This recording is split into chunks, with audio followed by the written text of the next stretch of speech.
ఉద్యమ కాగడని మాటల తూటాలు వేలంద కూలిన నాటి మీ అంత కోటలని ఏగరెక్కల కింద పావురాలై రాలిపోయిన తారలని.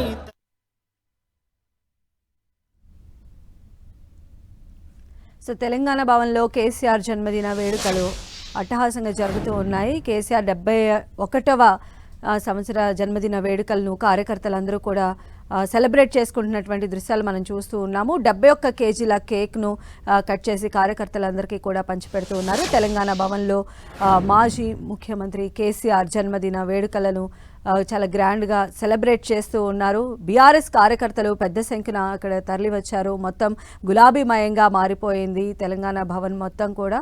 సో మనం చూడొచ్చు కేసీఆర్ జన్మదిన వేడుకలను పురస్కరించుకొని ఈవెన్ ప్రతి నియోజకవర్గంలో కూడా బీఆర్ఎస్ శ్రేణులు పెద్ద ఎత్తున ఈ కార్యక్రమాన్ని ఒక వేడుకగా నిర్వహిస్తున్నటువంటి పరిస్థితి కనిపిస్తోంది. పెద్ద సంఖ్యలో ర్యాలీగా బీఆర్ఎస్ శ్రేణులు తెలంగాణ భవన్కు చేరుకున్నారు.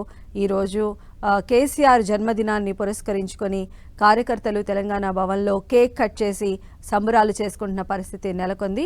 71వ సంవత్సరంలోకి కేసీఆర్ అడుగు పెడుతున్నటువంటి నేపథ్యంలో 71 కేజీల కేక్ను కూడా కార్యకర్తల కోసం ఈరోజు కట్ చేయడం జరిగింది. సో ప్రజెంట్ అయితే మనం ఆ విజువల్స్ చూడొచ్చు. తెలంగాణ భవన్ దగ్గర బీఆర్ఎస్ కార్యకర్తలు ఆనందోత్సాహాల మధ్య కేసీఆర్ బర్త్డే సెలబ్రేషన్స్ని చేస్తున్నటువంటి పరిస్థితి కనిపిస్తోంది.